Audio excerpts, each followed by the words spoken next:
Congratulations to the graduating class of 2021! You've successfully managed to complete your studies as a virus was ravaging the planet, and now it's time for us to shove you out into the world kicking and screaming. But not before we bombard you with all sorts of questions about how you plan on living the rest of your life, including and especially questions about where you're going to college, what you're going to study, what made you decide to go there. It's like taking an exam every time the topic comes up, which is way too often. And even if you know the answers, there is no doubt that this quick question has crossed your mind at least a couple of times, which is college even worth the cost anymore?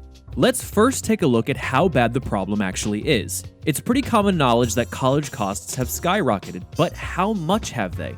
First, we gotta look at inflation, which is a measure of how much everything gets a little bit more expensive over time. That rose 236% since 1980, meaning on average, things are about 2.4 times more expensive than they were 40 years ago. Seriously, go watch an 80s movie and pay attention to how much things cost. Compare that to college, the average cost of which hasn't risen 2 times, or 3 times, or 5 times, or even 10 times. College is currently about 12 times more expensive than it was 40 years ago, meaning that college costs are rising 5 times faster than the cost of everything else.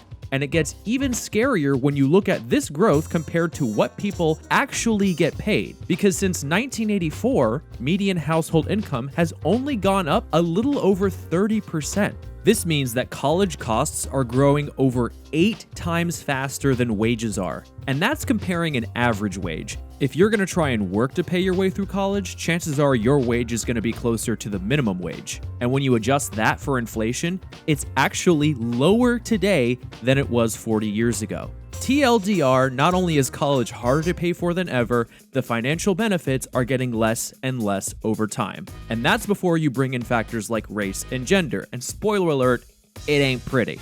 All of this is thanks to the fact that demand for a college degree has done nothing but increase over time. In the early 20th century, a much higher percentage of jobs did not require higher education. There were a lot more jobs in areas like manufacturing, for instance, that could easily pay enough to sustain a middle-class life. But with those jobs disappearing and overall wage growth slowing, the percentage of good-paying jobs that required a college degree went up and up and up.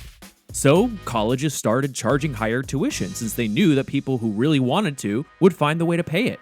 Then, the federal government started supplying grants and loans to students to help pay for these rising costs. The only problem is that these schools could now justify raising their prices even more, since they no longer had to worry about demand decreasing as costs continue to go up. And the demand has never been higher. In fact, it's estimated that as many as 2/3 of all jobs require at least some higher education. All of this explains why student debt is at record highs. It's the second largest chunk of debt in the country, more than credit cards, more than auto loans, and more than medical debt. But if you ask an outlet like Forbes, they'll say, oh no, don't worry, college is still worth the cost. College graduates make twice as much on average as high school graduates. But here are a few things that those billionaire jock sniffers don't tell you.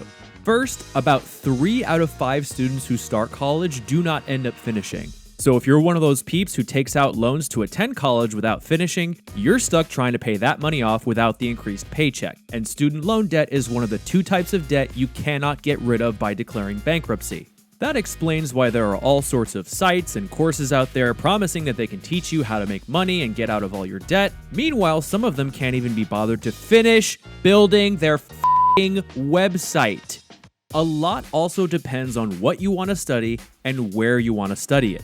For one, in-state tuition at a public university is, on average, less than half that of out-of-state tuition for public schools and less than 1/3 that of private schools. You're also more likely to come out ahead financially based off of what kind of degree you earn. If you get a degree in, say, engineering or business or economics or science, you're more likely to come out ahead financially than someone who gets a degree in fine arts or humanities or social sciences. Now, that is not to say that only certain degrees are worth pursuing. All it means is that certain degrees are more likely to create a pay bump that is bigger than the cost you would pay to get it. If you want to be a successful writer or artist, you don't need a college degree. You just need to be able to sell your work and or get published. Not so if you want to be an engineer or an economist. And again, a lot depends on how much you spend on your education. Say you want to study social sciences. If you can keep your annual education costs under 10 grand a year, your chances of coming out ahead are upwards of 70%. If you spend 50K a year, your odds shrink down to that of a coin flip. But there's good news on that front. Google, for instance, has just rolled out certificate programs in fields like IT support, data analytics, UX design, and project management that they treat with the same weight as a 4-year degree.